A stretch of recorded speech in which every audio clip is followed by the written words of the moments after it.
that's the problem. We're forgetting what it's like to hold somebody's hand and care for that human being aside from what group of patients they belong to and what kind of research field they fit into. Life is all about relationships. Lovers, family, body, or money. How satisfied you are can be completely explained by how you relate to things around you. This is Sophie Jaffe, and together with my husband, Dr. Adi Jaffe, we are here to explore and teach you how to maximize your relationships and achieve a happier life. Let's get ignited.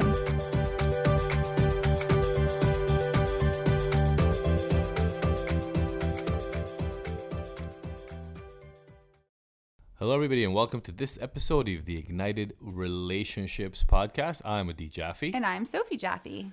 And we have a special guest with us here today, and it's you, So. It's true. I have not popped in here for several months, and I'm so happy to be back. I'm so happy to sit beside you, Adi, and really just share a little bit of where I've been over the last few months. This is not a super long you and I solo podcast episode, but I definitely want to just say hi to all of you. I've missed you. It was really nice to interview our guest today, and really just nice to connect on the podcast with you, Adi, and feel this energy again. I really want to just share with all of you how profound this experience has been, taking space. Even though I love so many aspects of what I do, really the lesson in taking this time off from the podcast has been that I don't have to quit something. And just because I love it doesn't mean that I have to overdo it or not take care of myself and my self-care. And the minute that I begin to move on the spectrum to a place of feeling burnt out or frustrated or overwhelmed or not being as present to something, that doesn't mean that that thing is bad. It doesn't mean that I don't love podcasting, for example, but it means that I need to take some space and redirect my energy and figure out what the right fit is for me in this space. Yeah, I mean, Maddie and I were joking the other day. The last definitely couple of months of doing the podcast before you took a break was a struggle. It was every time we would have to go and record, because it's a lot of work. You got to do the interviews and you got to study up on the guests, and then you got to do the pre-interview, and then you got to record the ads. And what ends up being for you guys listening 45 minutes or an hour could take us 3 hours to actually get done. Totally. And, Maddie and I would always know that things would have to fall exactly right for it to be good, or you were really stressed out and anxious whenever we go to do it. And then it would give this kind of energy in the house in general, like, oh, we got to make Sophie come do this again. And that's when we knew you needed a break.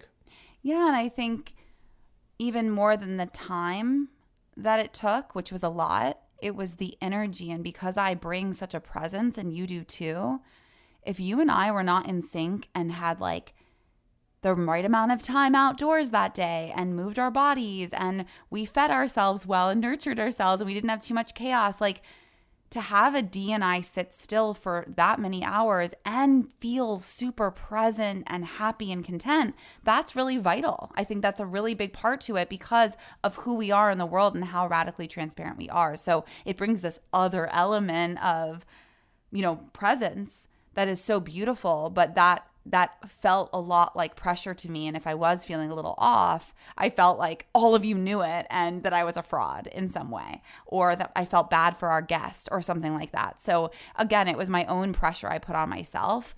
But, just sharing that like there's so much more energetically that we put into this that meets the eye. We're also different people, right? Like I thrive on doing the same thing and showing up in the same way week after week. Actually, technically, you guys, I've shared about my personal care regimen day after day.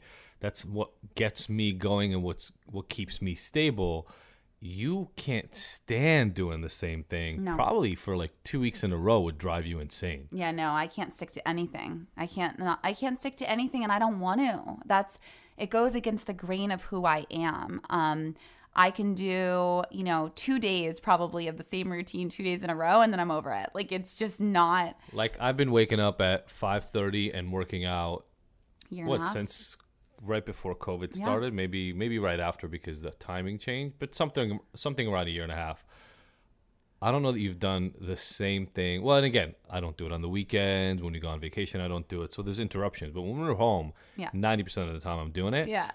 I don't know that since I've known you for 17 years, there's been something that you did every day at the same time for a year and a half. Yeah, and I think that the times in my life, in my early 20s, that when I was exploring who I was and trying to figure out who I was in this world and who adult Sophie was going to be when I wasn't told what to do. Not that I ever really was told what to do, but love you, Mom and Dad. But, I think truly when I was trying to figure out who I was, I did that all the time. Like, I would go on a 14-day cleanse or detox when I was 21 and try my darndest to take those droppers or take that, detox pill every single day at the same time. I just don't thrive. It makes me feel like I'm in a box. It makes me feel like I'm not connected to the present moment. It makes me feel generic, and that's my own being and my own. And so because I know that about myself now, it allows me to show up every day and really follow the joy and really follow my heartbeat instead of some generic, outline of the way my day should look and the way it should be. Yeah, and I think, it was definitely, I'll call it a challenge. It took some planning to figure out how to exit you, because before it was so regular for 3 years. We pretty much recorded every single week. We released one of these episodes, and it took some planning, and it took really me trying to figure out, well, am I also going to just take breaks? Am I going to keep going? And as obviously some of you know, at least, we kept releasing Monday and Friday episodes because I can do those on my own, and that felt good. But, I think more than anything, this is an example. We get this a lot from couples who listen to the Radical Transparency piece. They listen to the stuff we've been through.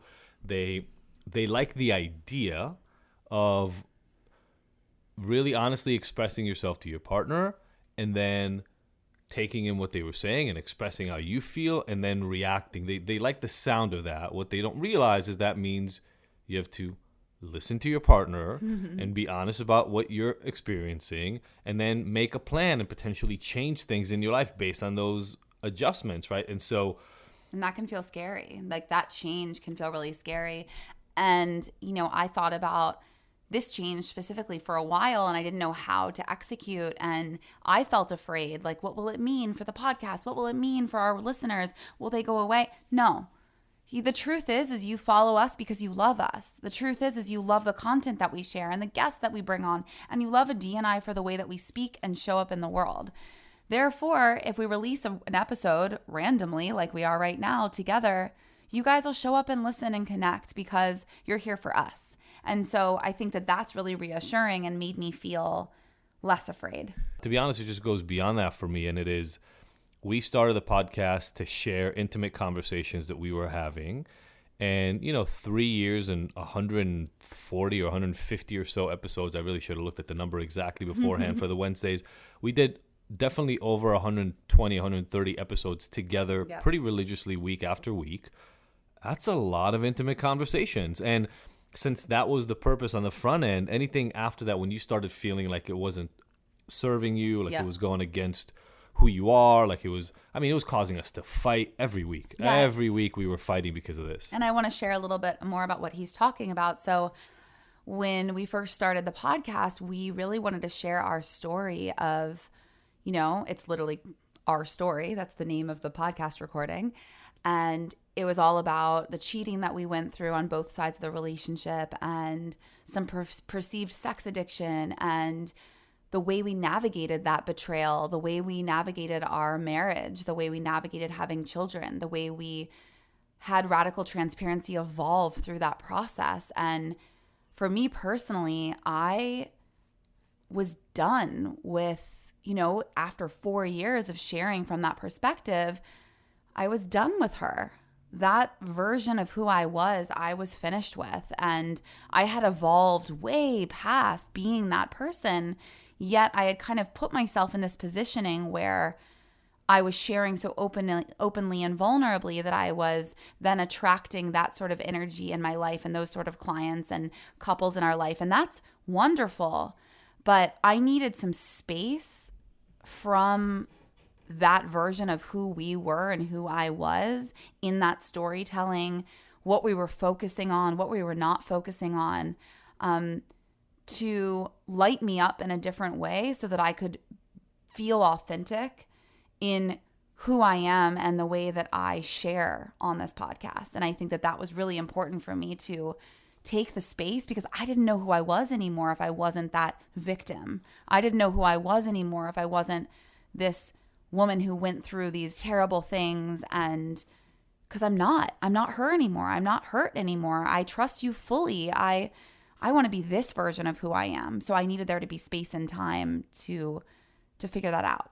Yeah. And again, I think once again, that's a place where Sophie and I differ, right? I've made my life, my career, the work I do every single day. So whether we talk about it on the podcast, or whether I'm leading my groups on Tuesday, or whether I'm recording content for other podcasts, or whatever it is I'm doing, there are elements to my past and addiction in particular and mental health that I talk about regularly. And here's the thing in the end. I mean, we talk about this all the time, right? Change is the only constant. That's going to happen in your relationship too.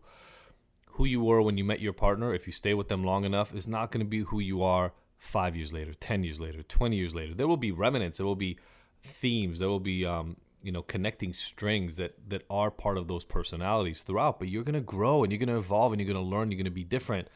And if we, as a partner, try to hold each other to who we were, now we've known each other 17, 18 years. Like, if I try to still make you the 20-year-old that I met when I first met you, then you're going to feel caged and you're going to feel separated. So even though this was weird and uncomfortable and it took us a couple of months to figure out how to even do this, it worked out great. And, Maddie and I were joking. Maddie's my assistant, my right-hand person, the human because of which Ignited can exist. So shout out to Maddie.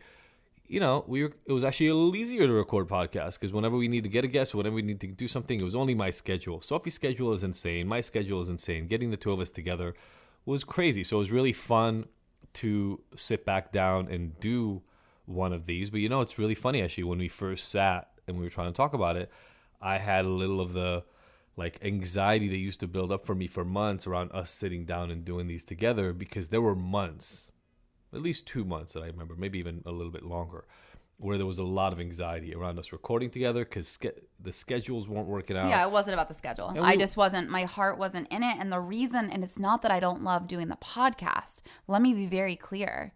It's that I needed time and space to figure out who I was, separate from that old identity.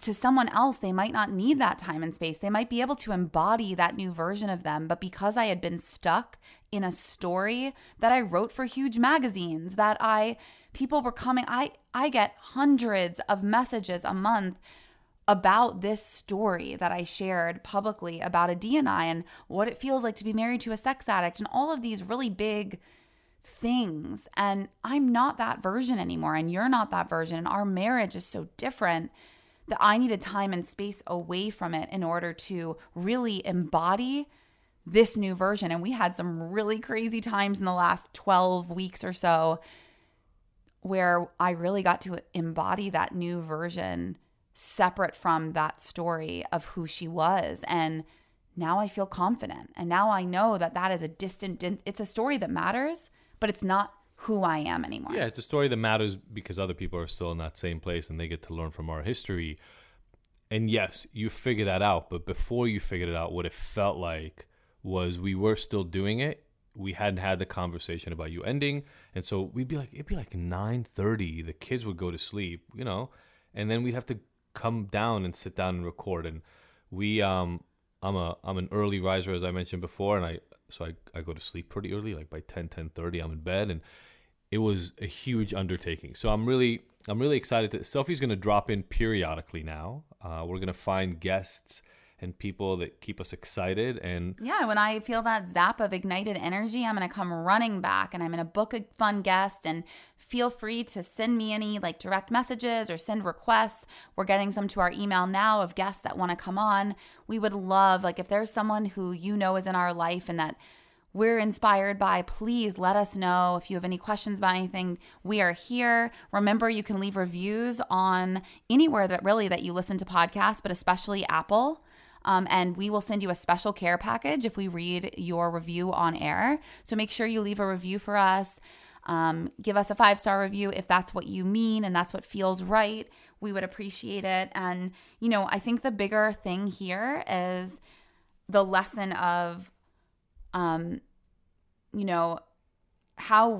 what we do and how we survive when the winds of life shift, and how do we get through challenging times? Like, really big picture, for me, the sharing of this is not about the podcast. It's not about the details of all the things we shared earlier.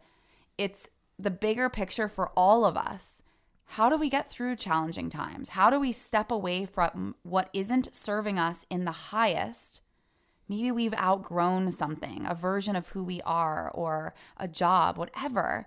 And how do we listen and honor that intuitive whisper within us to change the narrative of our story and connect it in a different way? And instead of that letting us, lead with us, instead of leading with that story or that version of who we are, how do we let it be expansive energy for our clients, for our friends, instead of stuck in the gunk of it all? And that's really where I'm at. And it's funny, as soon as I started to embody this, I'm realizing this right now. The minute I embodied this new version of who I am, I started attracting, I have like 8 or 9 clients right now I'm working with in an intimate way. They all came flooding in within like a 2-week period. And I'm having so much fun with that. But you know what I'm doing with them?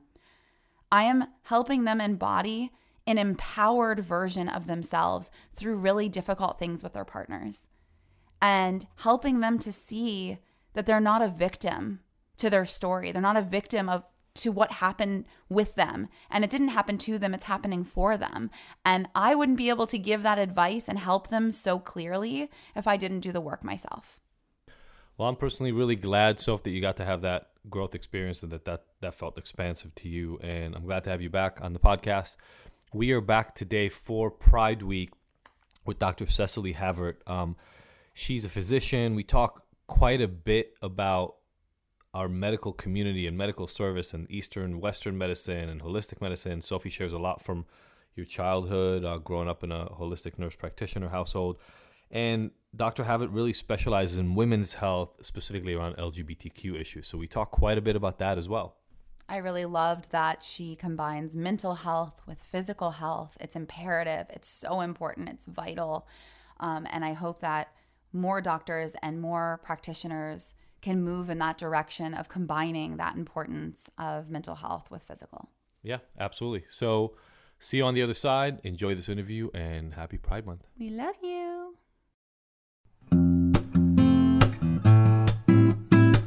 From the moment I wake up till the instant I go to sleep, as most of you know, my day is crazy full. I often share my schedules on good old Instagram, but for those of you who don't know, I am running 3 inspiring businesses. I have 3 gorgeous children running around the house constantly. And in between helping them with school, creating alone time with Adi, and also carving out some solo soul time for myself, there is basically no room left in the day for anything else. I really do know how it feels when I load up on unhealthy foods, and it's not a great look.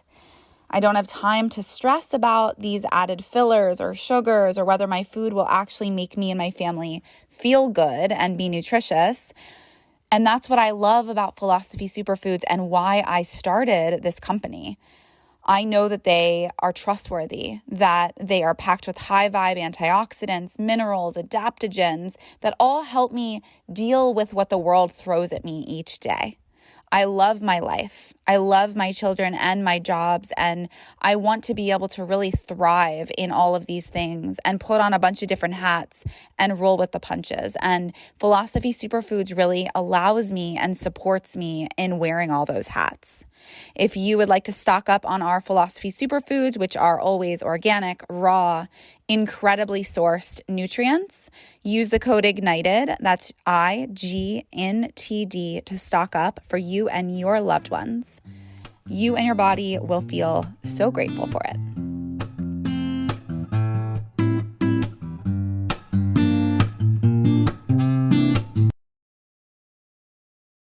All right. Welcome, everybody, to the conversation part of today's podcast. We've got Cecily Havert with us. Dr. Havert, how are you?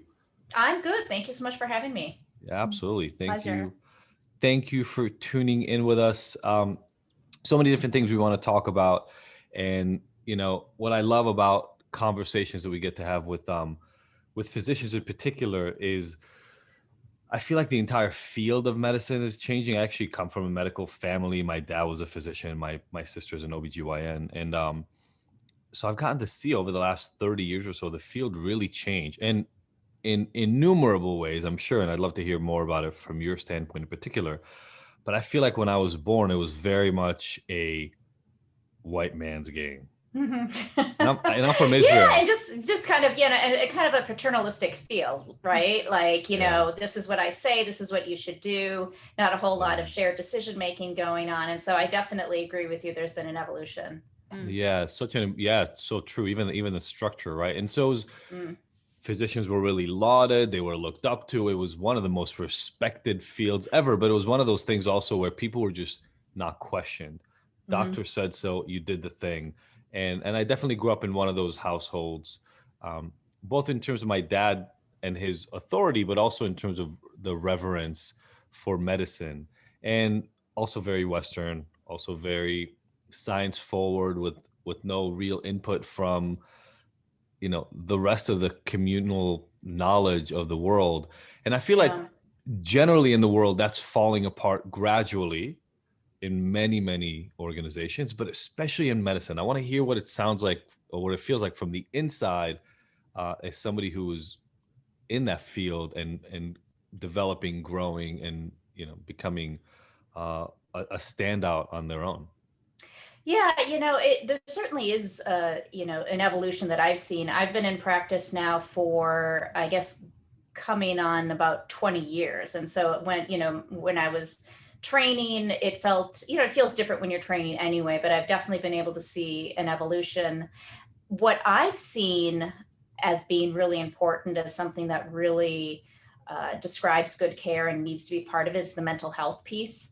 And I feel that wasn't always included, many years ago. And so there's more of this integration and just sort of looking at the person, as a whole, not just a physical being with cells that get sick, but also how the mind, comes into play with everything, how that plays in with our health. And so that, and then that opens up possibilities for maybe more non-traditional types of medicine, meditation, different forms of, Eastern, practices that really help heal the mind. And so I've seen, at least in my practice, I've tried to be open to, bringing in as much of this as possible, but it's certainly been something that's been changing. So if you grew up, your mom being a nurse practitioner, but very informed by those sorts of ways of working. My mom specifically is a holistic nurse practitioner. Okay. Family holistic nurse practitioner. So I grew up, I also watched her go through nursing school and, doing little surgeries on weird things she'd bring home on the back porch and like all the traditional ways. But then also she would treat us herself with homeopathic medicines. That was her first go. If we were feeling sick or under the weather, that was the first thing. And then because it was holistic, she really did look at the whole picture and would absolutely get us on antibiotics if we needed it, would absolutely go to Western meds. And that balanced approach really allowed me to mother in the way I mother and also view, I think it was a really great, she probably didn't know what she was doing relating to motherhood specifically, but she's made me the mother I am because of that effect and that awareness being in, like living in my bones. Like I grew up, she would bring vaccines home and give them to us in our kitchen, and it was very balanced, but she wasn't pushy about it. She was just like, come see my friend Sally for your pap smear. Like we're, obviously I'm not going to do that for you, but come see Sally. And then she saw all my friends from high school and they all felt really comfortable with her and she had a great rapport and a great trust with them. And just that exposure, even though it was a little quote weird at the time and different, and it made me who I am today in terms of this appreciation of holistic care. Yeah, I think there should be a marriage between the two, the allopathic and, maybe the more integrative. And I think that the best medicine and the best outcomes and satisfaction potentially also comes from the marriage of those two. And so, I'm trained in traditional allopathic medicine, but I know that there are so many other areas where people can benefit. And so I've made an effort to really get to know the naturopathic doctors in the area, the other holistic practitioners in the area. And I really try to bring my knowledge and their knowledge together. And if there can be a collaboration between the two, kind of what you were explaining with your mom and some of her other colleagues, I think that's where, that's the sweet spot. Yep. It's where the magic happens. That's right. I think it rests even on the notion, let's say thousands of people listening to this right now, millions of people in the US, billions of people in the world, different backgrounds, different experiences, different unique combinations that make them themselves. And yet the old mentality in some way was, yeah, but there's a right answer, right? There's the correct way to treat this specific condition, almost superfluous to who the person experiencing the condition is. And I think what we're realizing is that that's almost never true, right? And if you talked about mental health, so I'd love to kind of take it there, right? I mean, my sister just got this beautiful letter from one of her patients talking about how, there are a lot of doctors, and some doctors are really knowledgeable, and that's amazing. And then there's some doctors that make it easier to talk to, and some doctors that make you feel like they really care about you. And what she was getting into on a full page typed out letter gradually was, because you made me comfortable, and because I felt like I could trust you, and because I wasn't scared when I would walk into your office, the feeling you gave me being in your office was one completely different than that of one I've had with any other doctor. And, you can talk about it as simply as bedside manner, but this idea that at our core, it's the stress and the fear and the anxiety that make us sick anyway. And yet the systems of care that we created oftentimes create more stress and more anxiety and more fear, right? I mean, I think the US is one of the worst countries when it comes to this period. Like, the coldest, most calculated, most expensive, and therefore anxiety provoking and stressful type of care. And we talk about it as if it doesn't mean anything, and yet we're one of the sickest countries, and our mortality is suffering because of it. And we forget the mental health component. I think we keep trying to find the bacteria or the virus or the pathogen that is causing it. And we're forgetting that sometimes the dehumanization of care is the pathogen. That's the problem. We're forgetting what it's like to hold somebody's hand and care for that human being, aside from what group of patients they belong to and what kind of research field they fit into. Yeah, no, I agree with you. I think that medicine feels very corporate, or it's starting to feel more corporate, with more hospital systems and businesses getting involved and trying to direct how medicine should go, telling doctors how productive they should be. I could go into, a lot of my opinions on all that. But no, I agree. I think it's sort of getting, and it's also burning out doctors, right? I mean, how can a lot of doctors will go into this, a lot of people will go into this field, because they have sort of a, almost like an overzealous or an altruistic need to help people, right? And then you get into a system that doesn't necessarily foster that. And it's, you've got this, there's a lot of conflict there, and then there's burnout. But also what you were saying about sort of bedside manner, when a patient comes into a doctor's office or goes to the hospital, goes to the ER, what I always try to remember is that patient is, extremely vulnerable. They're putting themselves in your hands. I mean, that is an extremely vulnerable position to be in. And especially if it's somebody you don't know, the first time you meet a patient. And so, developing that trust and developing, letting that patient feel at ease that they can speak is so important. And just keeping in mind that, this might be one of the hardest days of their lives or whatever that they're going through, and try to understand that and meet them there. And just be passionate about that. I love that you mentioned that, at Ignited, I would say the vast majority of people who listen because of our mental health, addiction, recovery conversation, and because of our coupleship conversations, both of which originate from pain, trauma, discomfort, and struggle, right? And I remind our staff, who's amazing, and I remind us as we talk to people constantly, that the only reason somebody's reaching out to us is they're having a terrible time in life. Yep. Terrible, right?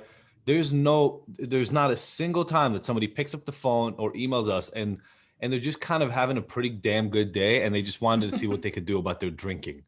It just doesn't happen. Yeah. Something terrible just happened. Or if they reach out because of their relationship, it's because somebody just cheated or there was a big trauma or a big breach of trust. And that's the place where we meet them. And we have to honor that and recognize it. And it takes a toll, I mean, on the caregiver to some extent, but then that's our job, right? That's not something that we're supposed to take out on the patients, users, clients, whatever you want to call them. And so because we're talking about mental health, if you don't mind, I'd like to shift to mental health struggles, trauma, addictions, and things of that nature. Sure. This is Pride Month, and one of the things I see a lot in our user base at Ignited and the people that I talk to regularly is deep-seated trauma, negative self-talk, PTSD, shame. Yeah, right. Our whole F shame motto here that oftentimes originated when they were children. I mean, maybe preteen, at a time when there was no route to express that. I'm thinking of an example right now of a guy, I'll call him D because I don't want to release his name or anything, but the guy grew up in Texas in the 70s, knew he was gay from elementary school on, but look, I've never lived in Texas. I've known Texans for a while. I'm pretty sure it was illegal to be, I'm kidding, but it was illegal to be gay in Texas in the 70s. There weren't that many supportive. It was not allowed. You were not exactly, allowed. yeah. And he found at some point that if he drank enough, he could pretend to be like everybody else and he could fool around with girls or dance with them or do whatever he needed to do to pass as one of the guys and play the sports. Yeah. And by the time I met him in his mid 40s, he was a daily blackout drinker and he had learned, and he was out and gay. Sorry. And he was out and gay, but deep trauma and deep wounding.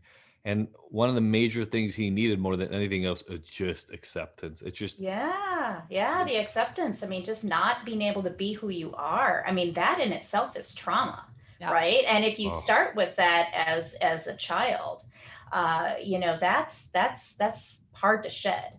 And you were mentioning, about the drinking and everything, and that just goes along with coping mechanisms, right? Maladaptive coping mechanisms, which a lot of times is what alcohol use, substance abuse is all about, right? It's you're treating an underlying mental health disorder frequently. So true. I mean, Sophie, I think when you talk to people oftentimes about what we do at Ignited, the way you present it is they don't treat the alcohol problem, they treat what's under it.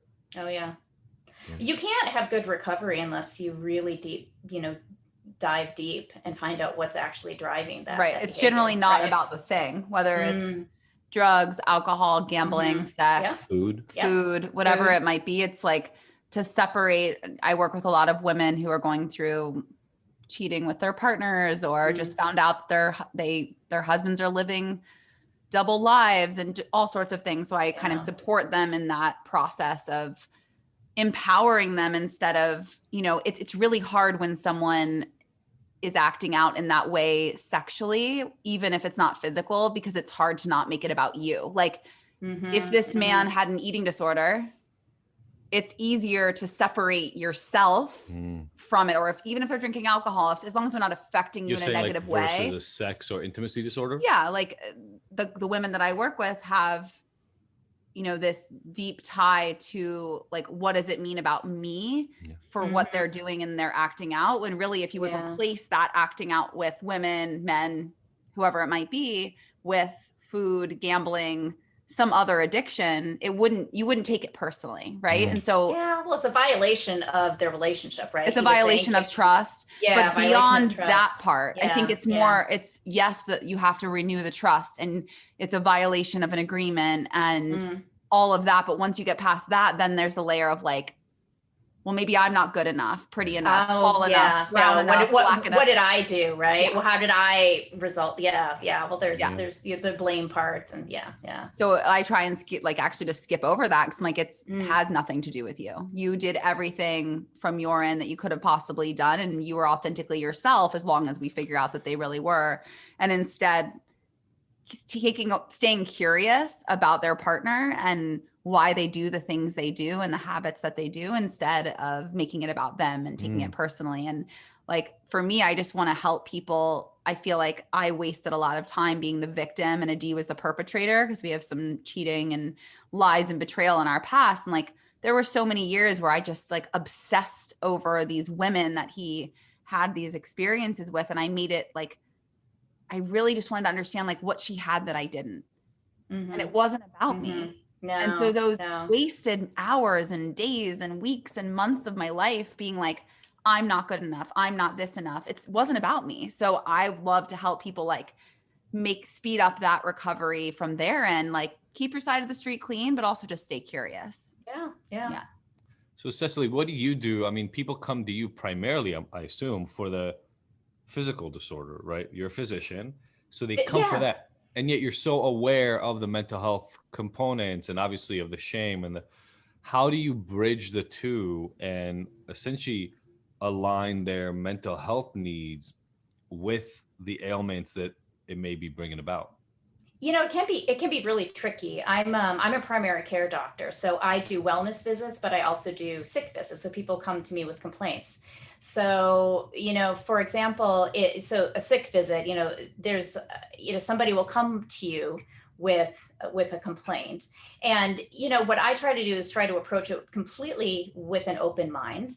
And obviously my job is to make sure that this person does not have a dire situation, which requires higher levels of care. So, so I go through my mind, this is how we work through this. But sometimes as we go through the process, you start to realize that maybe there's a mental health component. There's a feeling, maybe the symptoms don't always line up, or maybe somebody comes in, we call it a positive review of systems, right? Somebody comes in and everything, you ask them, do you have headaches? Yes. Do you have abdominal pain? Yes. Do you have muscle aches and pain? Yes. Do you have, this? And so with this positive review of systems, sometimes my little spidey sense will say, maybe there is something else going on here.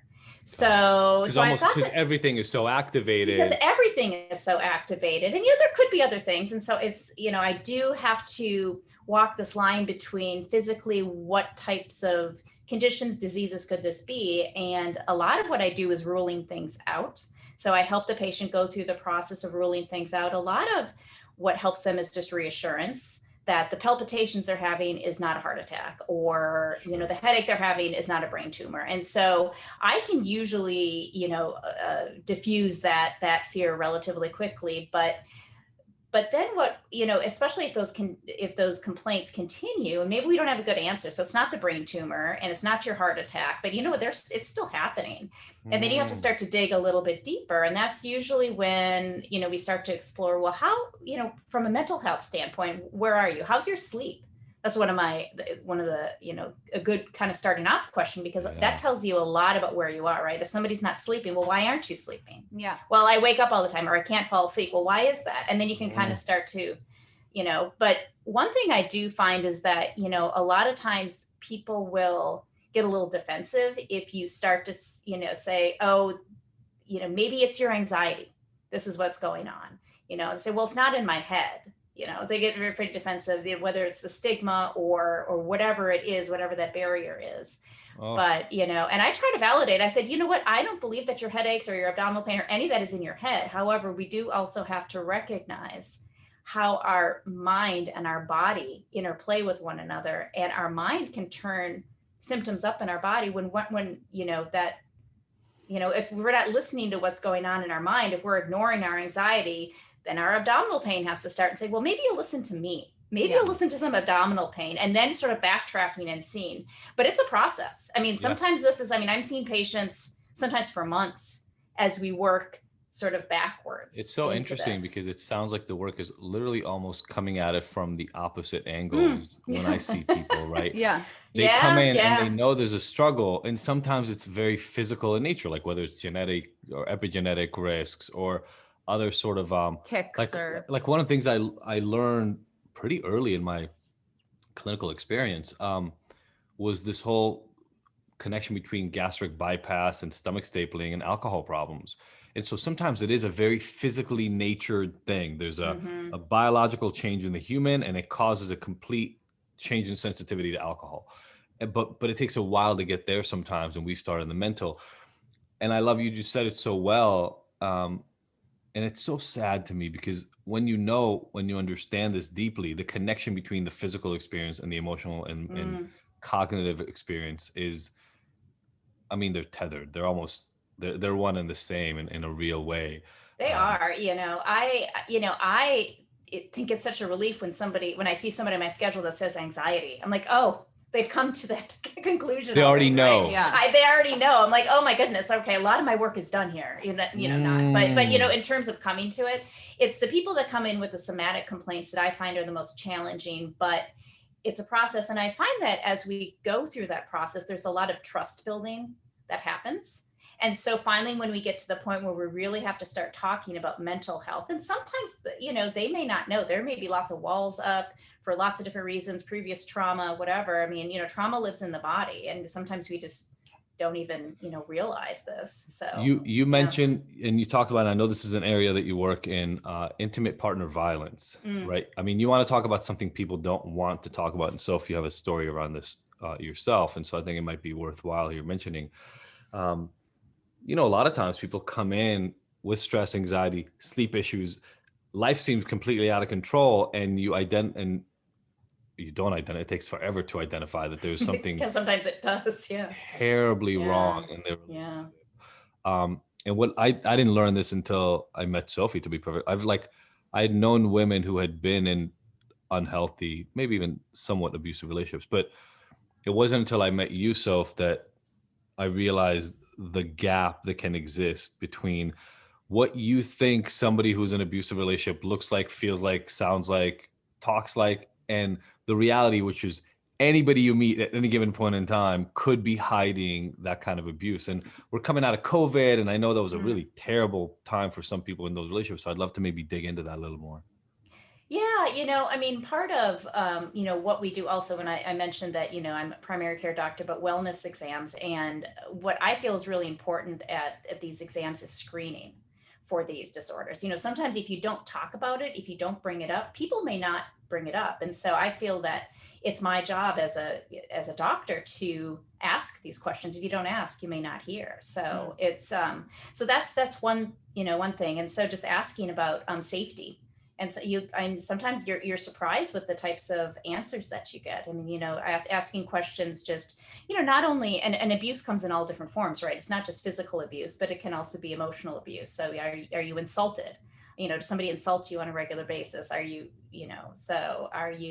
screamed at? And so, just trying to get kind of peel away and see what people are willing to talk about. But that's, well, and also I feel like a lot of people aren't aware of most of this stuff, just like they're not aware that they might have a problem, or they might not be aware that they have anxiety. I think oftentimes, like, I have friends that are so conscious and aware and very mindful, and one of my girlfriends was having panic attacks, and she was like, oh, maybe it's the coffee, maybe it's and it wasn't, it was her partner that she shouldn't have been with. And her body knew that he was the wrong partner for her. Now, he wasn't abusing her. It wasn't some big overt thing, but she was experiencing so much anxiety that she was getting panic attacks.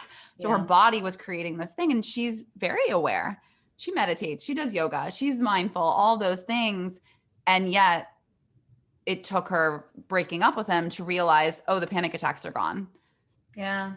And so even the most aware people just might not, like, I consider myself to be a very intuitive, conscious human and person and woman. And I stayed with an abusive man for 5 years, and the dynamic was very abusive, both emotionally, psychologically, and then physically.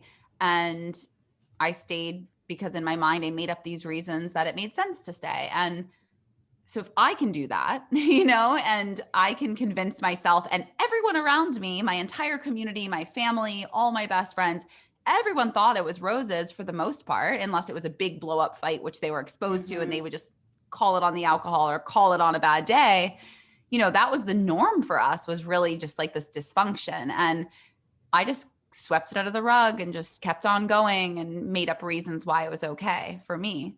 So I can only imagine the type of, you know, the people that come in and just have no awareness over it.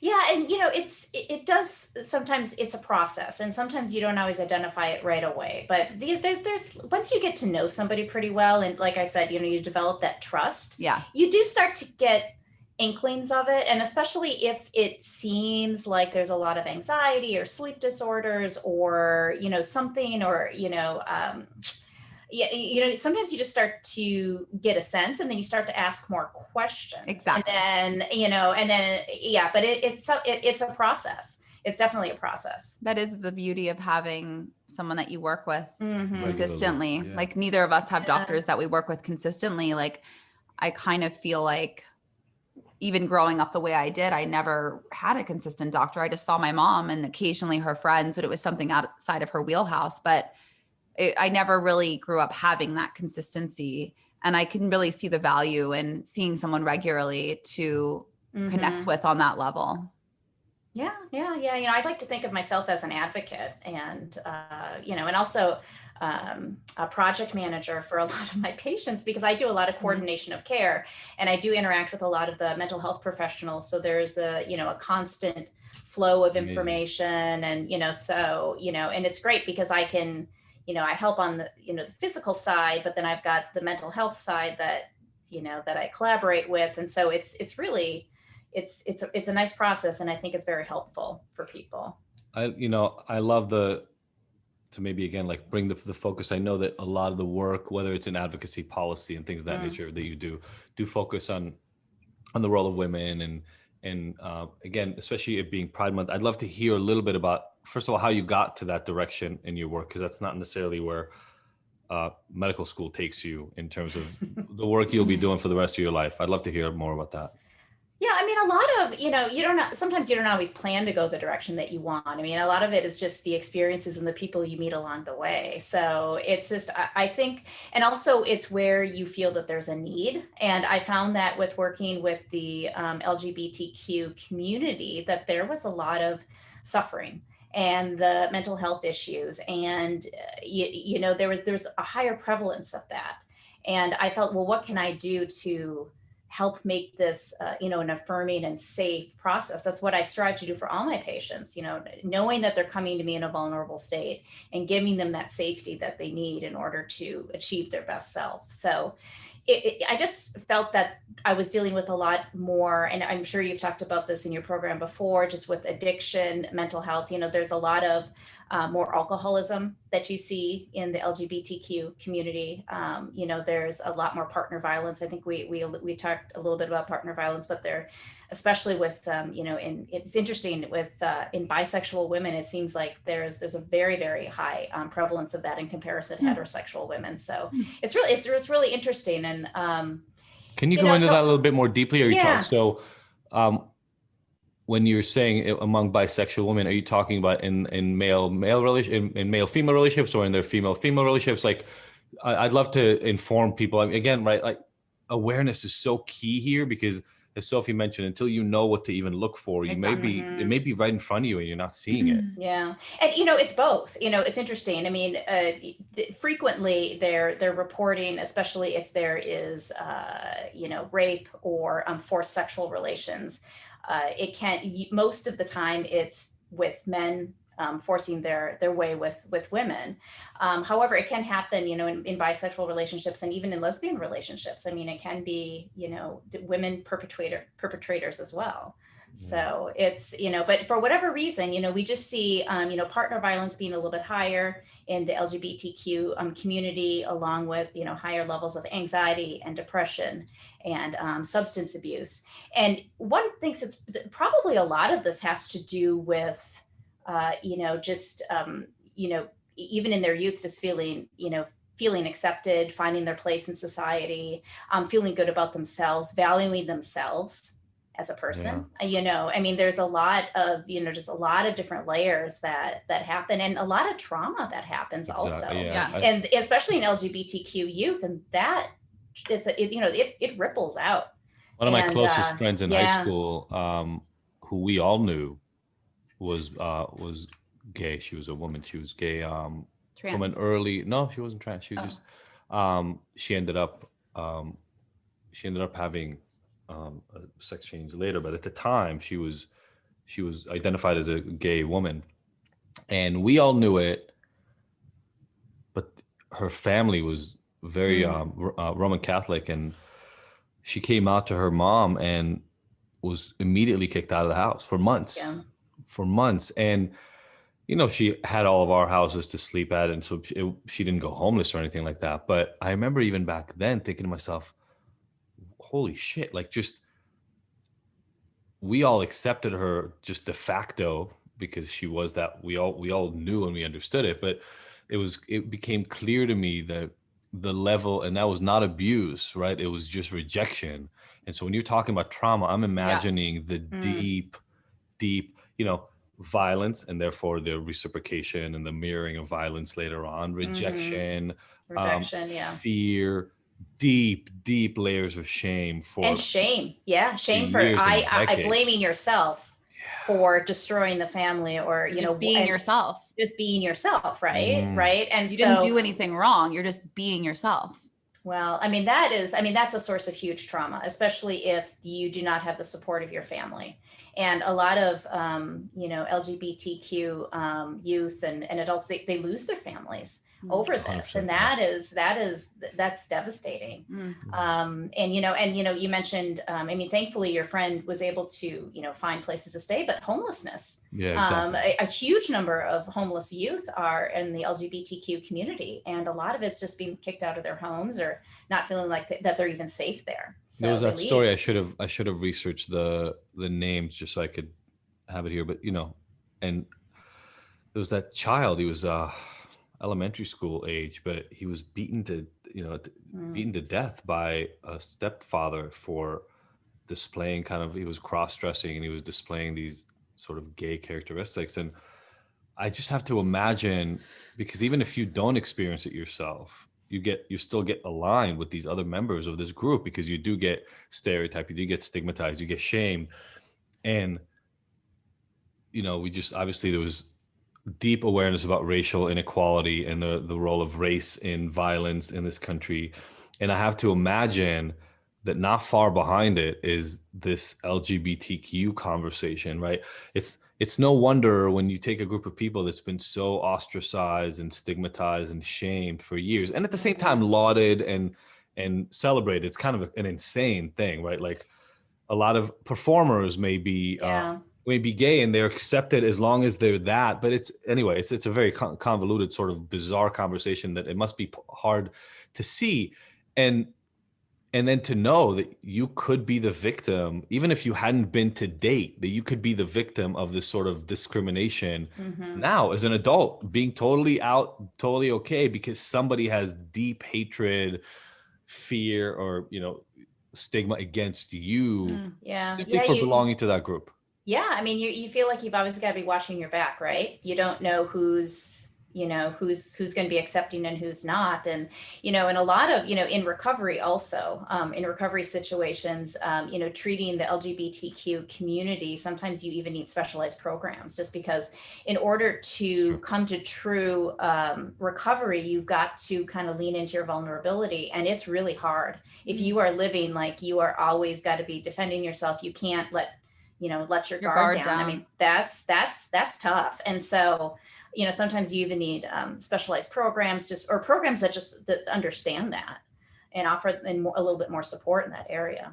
And maybe directly address those earlier life issues without the fear that somebody's going to make fun of you around the corner because, we don't talk about those sorts of issues. So true.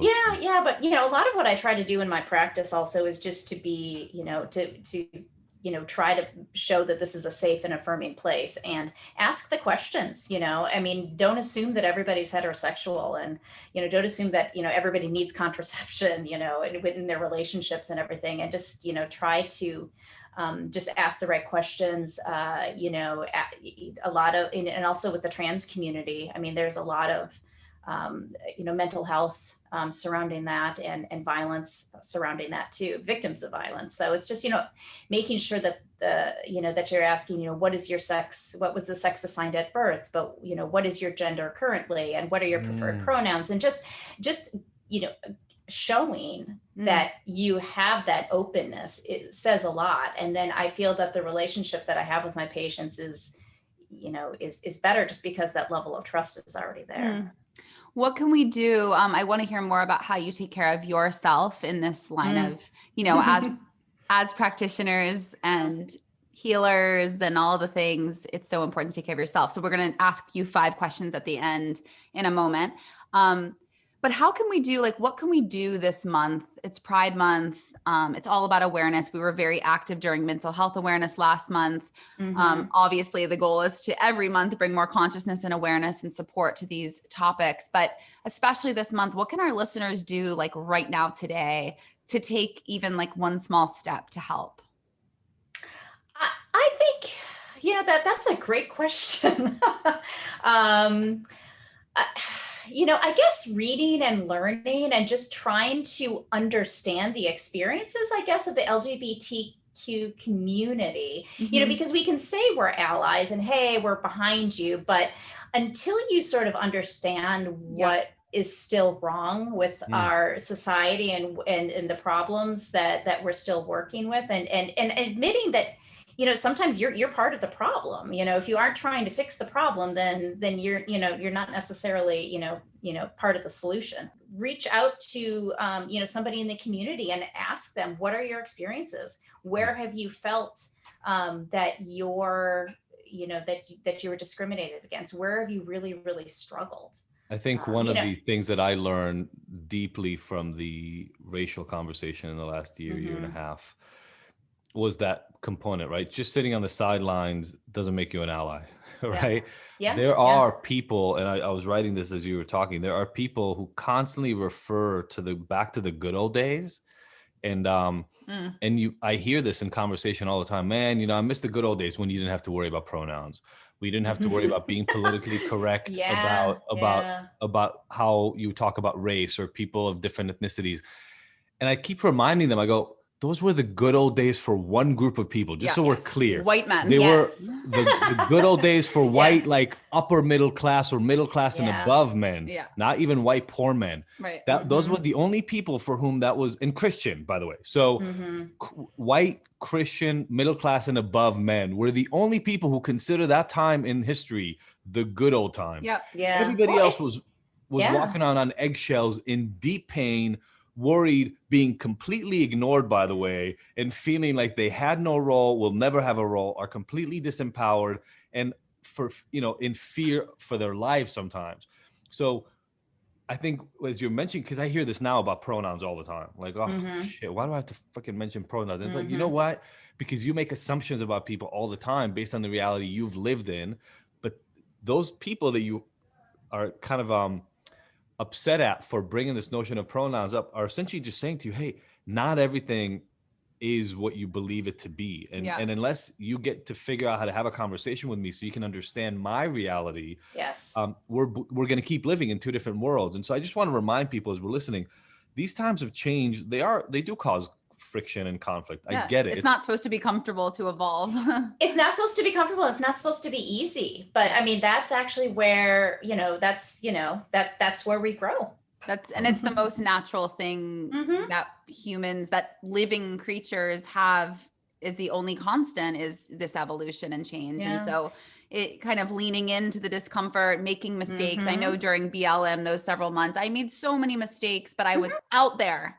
I was quite literally out there. We live in a primarily Black neighborhood, and I was throwing myself into it, even though I made a lot of mistakes. And the same thing goes with this. I've really been trying to listen to a lot this month, just because podcasts are easier for me than reading, just given my life. But it's just about learning and growing. And I think that's what you're saying, is just whatever you can do to learn, and same as you, Adi, just evolving, even though it's uncomfortable, and getting past this idea that this is not a temporary thing. We are evolving. We are moving past this idea of there being 2 genders, a man and a woman, and they only have sex with the opposites. No, this is very we're evolving past that, which is so beautiful. And all change is welcomed and beautiful. Mm-hmm. No, I agree with you. Yep. Okay. So we're going to ask you our 5 questions. Ooh, okay. All right, here we go. Just first thing that comes to mind. What is the best advice that you've ever received?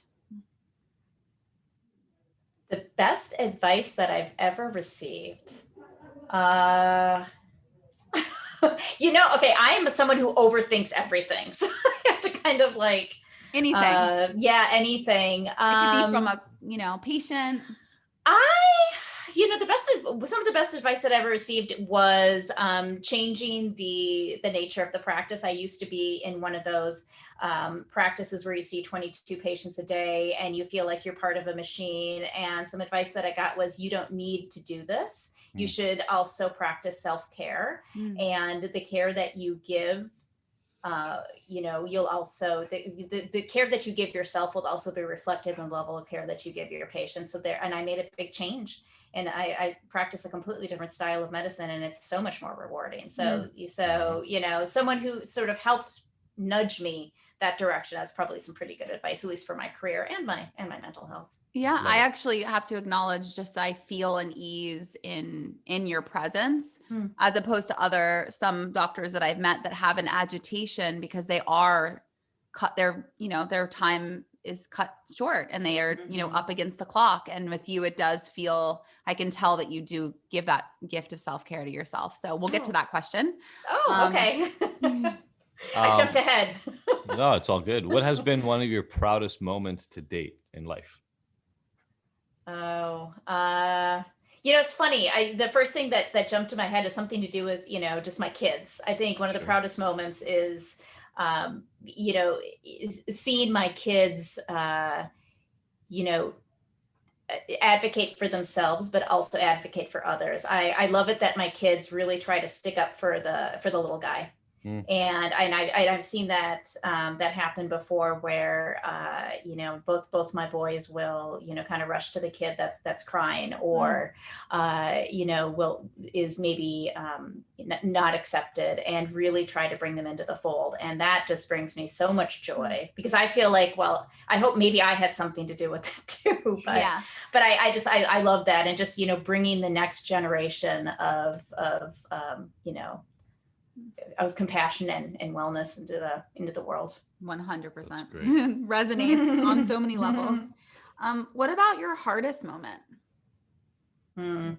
Hardest moment. I mean, lots of hard moments, lots of bumps in the road. Probably one of the hardest moments in my life was a couple of years ago, when my 12-year-old, suffering from pretty severe anxiety and depression, had to be taken into a residential program. Like it was a partial hospitalization program, ultimately for self-harm. And and so as a parent, that's tough, right? Because you want to be able to protect your kids, and but it was, we've all learned a lot from that. And and I think also, when you go through these really hard times, it builds resilience.